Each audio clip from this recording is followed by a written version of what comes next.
back. It is the Vegas Take. Sharp and Shapiro, Chris Winn in studio as well. Reminder, tomorrow, Ron Futrell will be joining us from Channel 8 live from the Vegas Golden Knights game.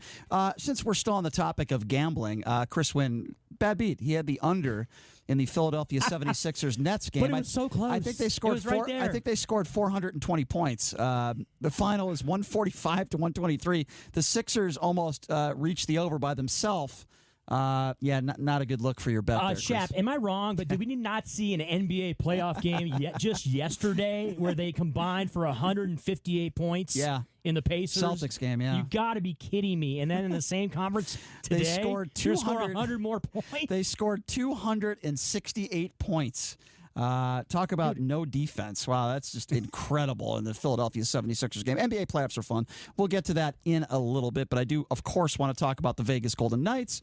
They come up with a big win yesterday in a big way in Vegas. You know, Game 2 was huge. I think that turned the series around when they were in San Jose.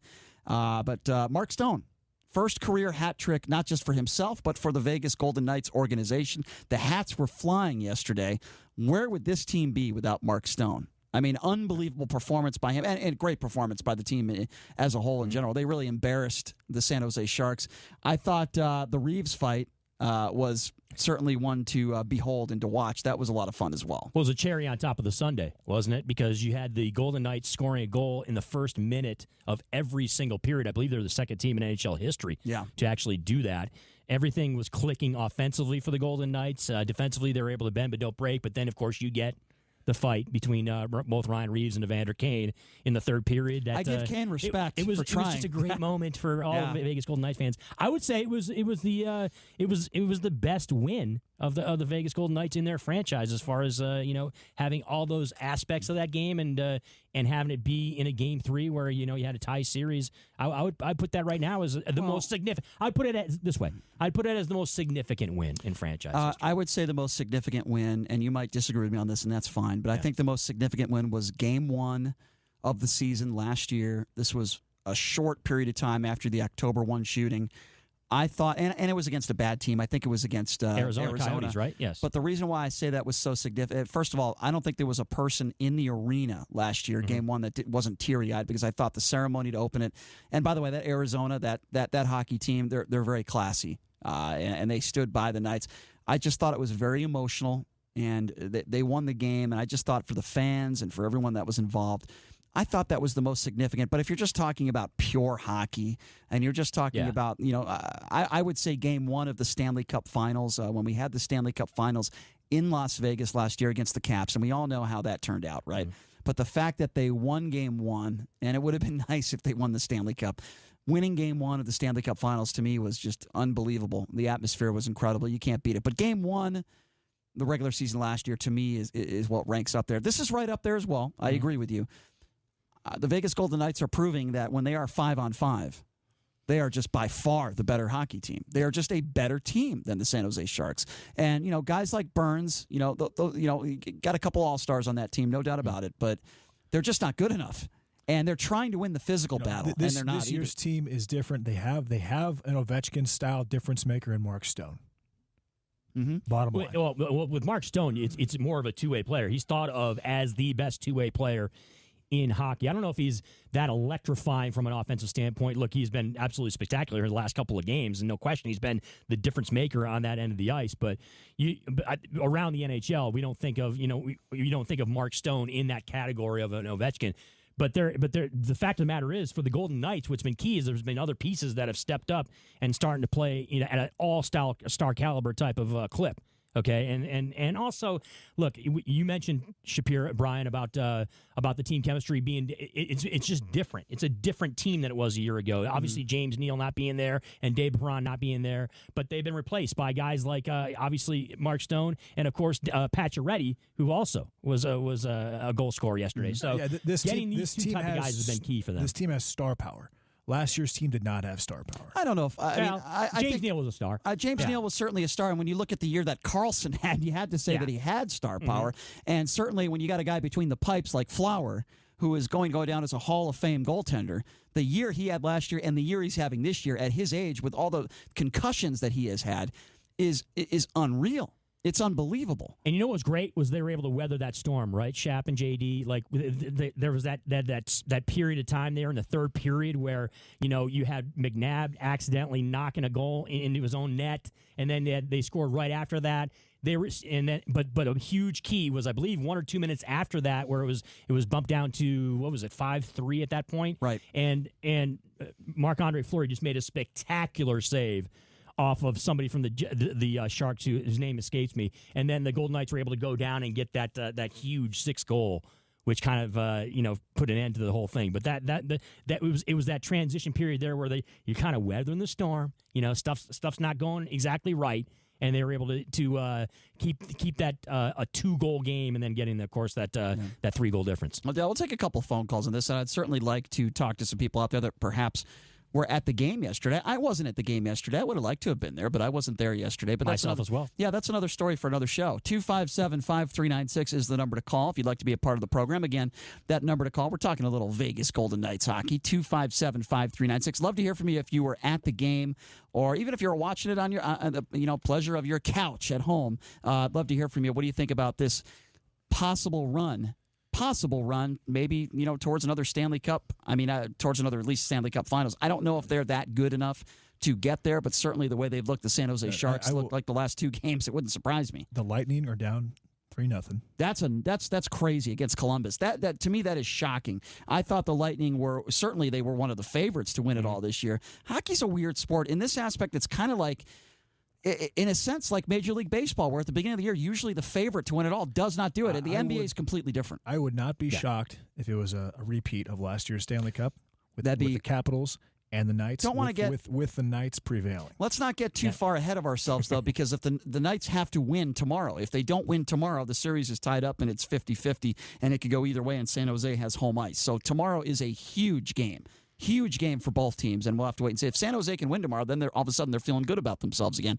257-5396. Let's go to Johnny. Johnny, thanks for calling into the Vegas Take. How are you? Hey, how's it going? Talking about Tampa Bay Lightning, that's interesting. Yeah, I had the surest bet, a few days ago. I put $10,000 on the Tampa Bay Lightning to win. I think it was maybe $3,000 or $4,000, something like that, $4,500. And I'm thinking, Tampa Bay is going to kill Columbus. I mean, they beat them 17-3, outscoring them, right? The last 2 games, 3 games. Oh my! So you're saying you got the series price was somewhere around minus 300? Is that what you're saying? Yeah, I got them. Yeah, that's around there. Yes. Yeah, minus 330. And I was telling your guy that the caller, he was asking me my name, and I told him my name was Mr. Smack, and he hung up on me. But I told him I sometimes I get smacked in hockey. Well, that was my bettor's name. I'm sorry to hear that. That is a sad story. I'll tell you this. I love the Knights at 6-1. Oh, so do I, man. Mark Stone has kind of taken over the lead where they're looking at him like a leader. And that dude scored 3 goals last night? Yeah, hat trick. I think he has 6 in the playoffs so far. Yeah, he's leading the NHL in goals in the playoffs thus far. And you know what? When you got a guy that comes on your team and smacks 3 goals, that causes adrenaline through the whole team. Right. How's that for a confidence booster? They are a completely different team with him. All those guys are damn good scorers anyway. I mean, you get those guys lit on fire, watch out. I don't think the Sharks going to make it. I'm going to say it now. You could make the argument, Johnny, that the second line of the Vegas Golden Knights is right now playing the best hockey in all the NHL. I mean, I know Columbus is hot, and there's some other teams out there that are hot. I get that, but I think the second line of the Vegas Golden Knights is playing. You can make the argument playing better than any other line in hockey right now. In last year in the Stanley Cup, these guys, it's amazing. Yeah, they were just completely outmatched. The Capitals were so much stronger and so much more physical than the Knights were. Yeah, that's not going to happen this year. Well, Mark Stone certainly helps from that aspect. I thought the main reason why they lost to the Caps in the Stanley Cup Finals last year was, that the physicality of the game. They were just bigger, and they were fast. They were outplayed. For how big they were fast. They were quick. They were outplayed, and it wasn't Flowers' fault. Tom Wilson struck fear into the Knights last year. And the production offensively, especially that first line. Look, if the Knights they'll beat San Jose without their first line being able to score. But in the future, if the Knights are going to be successful and make a run towards another Stanley Cup, that first line has to be more productive. You made the point already, Brian, is that 5-on-5, the fact of the matter is we've seen 3 games, and the Vegas Golden Knights are a better hockey team than San Jose is. It's going to be about special teams, about what these teams are able to do from a shorthanded standpoint or being on the power play that could make a difference. But there's no question that 5-on-5, you're looking at both these teams and both these rosters, Vegas, they're just a better team. So give me, I'm curious, Chris, because I know you've been a hockey fan for a long time, as have I. Give me a dream matchup for 2 players that are either retired or still playing in the NHL. A dream matchup of 2 guys you'd like to see drop the gloves. Because you mentioned last night, we talked about the fight last night, which I thought was nothing short of fun to watch, even though there weren't, and it didn't seem like anything landed sharply. But I think we all could admit Reeves won that one. And we talk a lot about fighting in the NHL, and I've said that it's probably not good for the NHL. Maybe it's good for the NHL, but I'm not sure it's good for a 10-year-old kid watching with his parents and all these adults scream, drop the gloves, kick his ass, blah, blah, blah. I don't know if that's good for kids, but fights are still certainly a part of the game. I think there's a lot of reasons for that. I don't necessarily agree with them, but give me 2 players, former players or current players, that you'd like to see drop the gloves that maybe you've never seen before. Well, my background being a Detroit Red Wings fan and someone who grew up with that squad. You look at the guys over the years who have been the heavyweight champions of the NHL, right? And Bob Probert was that guy. So a matchup of Bob Probert and Ryan Reeves would be just awesome to get a chance to see that. Now, there's other combinations you can use too, because there's the Ty Domies. There's the guys who aren't necessarily the 6'3", 240-pound guys. Right. There's the 5'10", 5'11", 6-foot guys that were 200 pounds that are just bulldogs. And Ty Domie's kind of one of those guys. So I'd like to see Ty Domi maybe against like a Sean Avery, something like that. But no question, it'd have to be, to me, out of all the people, and look, there's been a number of movies done and specials with respect to goons in the NFL. Not goons, but you know what I mean, like the enforcers of the NHL and some of their backgrounds and pasts and unfortunate futures, where some of them have unfortunately had come to their demise in ways that we don't like to discuss. But if it's for me, it's Bob Probert against Ryan Reeves. I think would be great. Interesting. Okay, that's fair enough. I would like to see Patrick Waugh get into it with Ron Hextall. Okay, 2 huge goaltenders, big dudes. Did they not fight? I mean, those guys were contemporaries for a little while. I can't believe they wouldn't have squared off. Not that I can remember. By the way, it's amazing that Patrick Waugh didn't work out in Colorado, because I thought he was doing a good job. I will take Kenny Lou and Charlie Conway. I don't know who those 2 guys are. These are movie guys? I bet they're movie fighters. D2 the Mighty Ducks. Oh, okay. Okay. Yeah, I had no idea who those 2 guys were. I had no idea what you were talking about. But I've said this. I've been pretty consistent on it. I understand there's a lot of cheap shots in the NHL. It's an extremely physical game, and when you have that, it's tough to police a lot of things. With that being said, if the NHL wanted to stop fighting altogether, they could.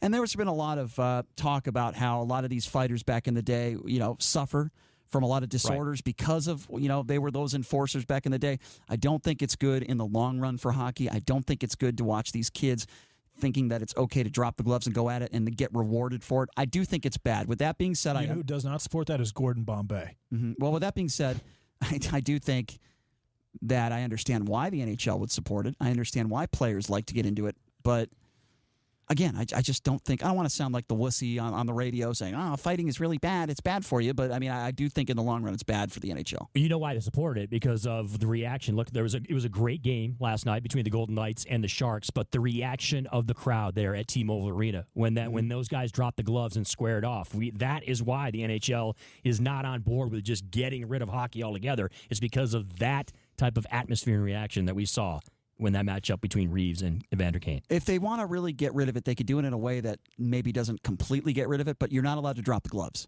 If you want to, you're not allowed to take your gloves off. You keep your gloves on, you could still give somebody a cheap shot. That would be horrendous. That would not be it's just not in the nature of the way you're okay with guys dropping gloves and fighting in the NHL? Absolutely. I think that there's a place for it in the game. It's the way that the NHL. I think there's a method to the madness. In any normal circumstance, now, obviously, if we in normal circumstances, you're going to go to jail. Yes, yeah. I get that whole argument. But there's a code of conduct. There's a process with the National Hockey League, with that league particularly, where it's about policing themselves. It's about kind of the mental makeup of the game. and the flow of the game, and that's how it happens. It's not just you don't just get some 5'6", 140-pound sniper who's an offensive player who gets jumped by a 6'5" monster. Okay, that's not really how it works. There's kind of a code. There's a way that they go about it, and I think it's something that it should be in the game, and I think it's reasonable to have in the game. Fair enough. All right, Chris Winn, thanks so much for joining us, my man. Always appreciate it. And we will be back at you tomorrow. We'll have a lot of fun. We'll preview Knights Game 4. Oh, and we'll probably bring up Donald Trump, too. Thanks for joining us, everybody. We appreciate that. Johnny doing a great job on the controls. The great Ken Thompson coming up next on the Vegas Take. Thank you for joining us, everybody. Fish is going to be in the house, right? Yes, all right. Fish and Sean. Thanks for joining us, everybody. They're coming up next year. Have a great night.